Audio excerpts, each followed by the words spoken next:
Hi, I'm Carl Azus. Welcome to CNN Student News and the first official day of fall. Today is the autumnal equinox, when day is almost exactly as long as night. It's also when leaders from all over the world are meeting at the United Nations headquarters in New York. 5 things to know about this. 1. It's called the UN General Assembly. It started in 1946 with 51 countries represented. Today there are 193.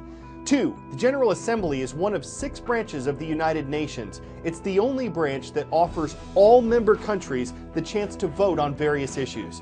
3. Regardless of those votes or agreements or resolutions, though, the General Assembly has no power to enforce them. That brings up 4. The event is like a giant international sounding board. There are many speeches, but usually little action. 5. A wide range of subjects can be discussed, including climate change. Tens of thousands marched in New York City this week to draw attention to the issue. A UN summit on climate change is set for tonight, but it's not the only issue before the UN General Assembly.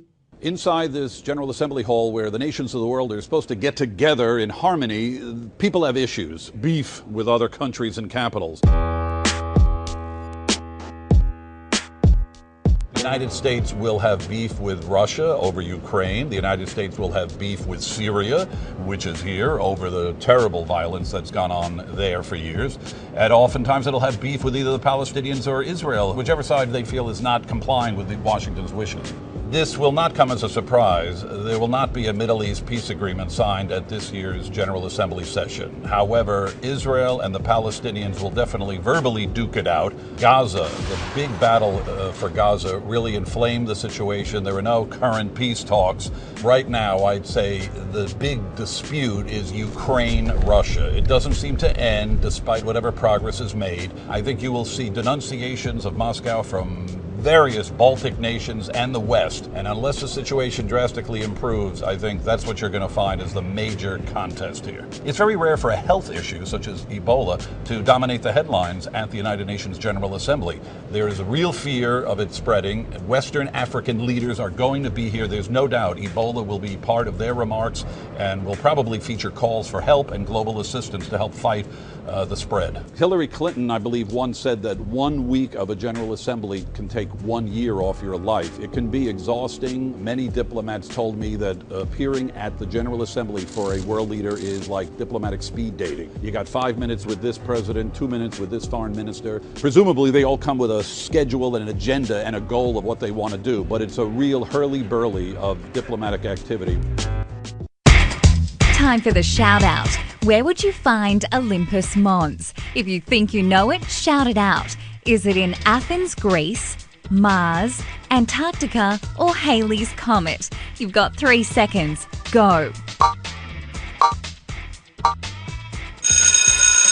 Olympus Mons is a volcano believed to be the largest in our solar system, and it's located on Mars. That's your answer, and that's your shout out. To give you an idea of how massive Olympus Mons is, think Arizona. It's the size of Arizona. How do scientists come up with estimates like this? Here's one way. It's called MAVEN, the Mars Atmosphere and Volatile Evolution Craft. It launched from Cape Canaveral, Florida 10 months ago and arrived just this week in its orbit around Mars. Why did it take 10 months? Because it had to travel 442 million miles. Unlike NASA's rover missions, MAVEN won't actually land on Mars. It's on a bit of a detective mission. Scientists want to find out how Mars became the red planet. They think it might have been more like Earth at some point before it was a dried up mass of red crust. NASA is currently spending several $1 billion on various investigations of Mars. Why did it add MAVEN to the mix?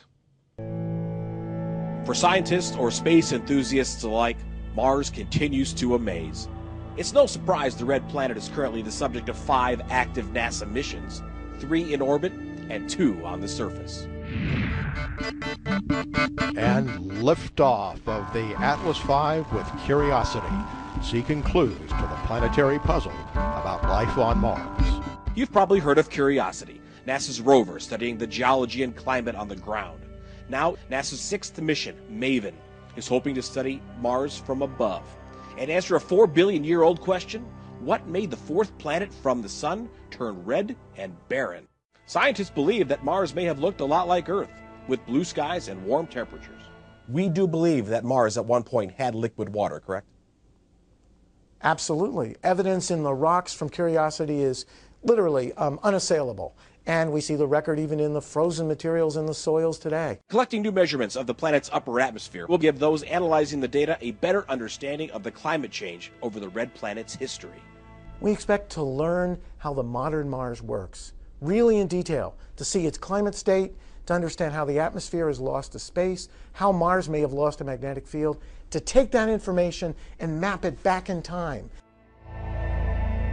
NASA says the journey and Maven's $671 million price tag are worth it, especially if Maven can help unlock the big question: did life ever exist on Mars? Chad Myers, CNN, Atlanta.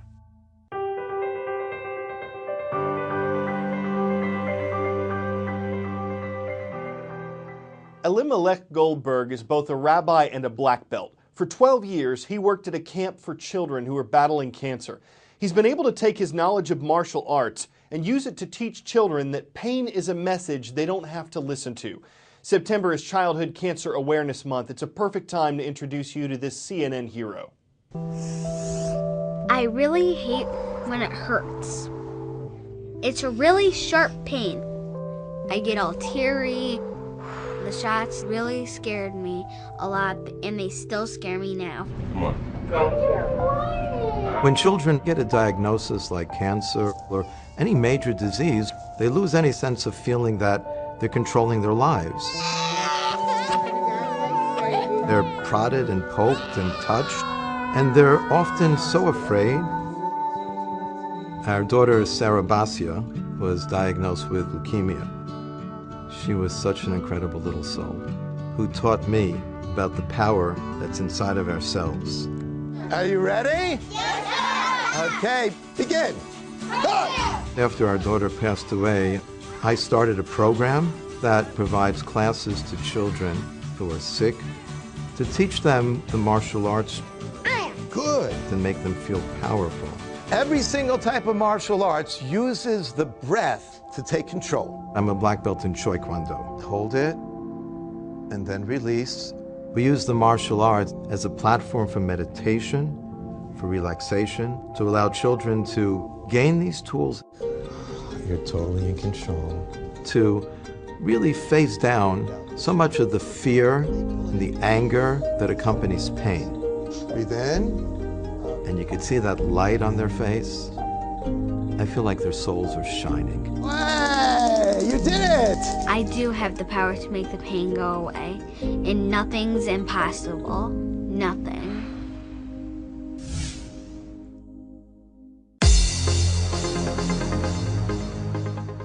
From coast to coast with a stop in between, today's roll call is going cross-country. First up from Helix, Oregon, we've got the Grizzlies of Griswold High School.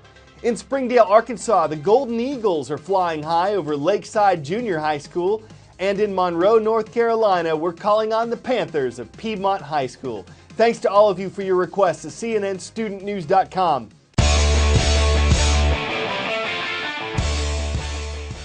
Why did the armadillo cross the road? Might have something to do with recent flooding in Houston, Texas.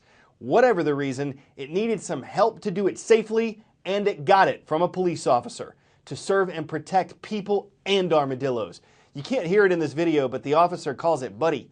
And when the animal holds up traffic, the officer takes him by the tail and brings a happy ending to the tale.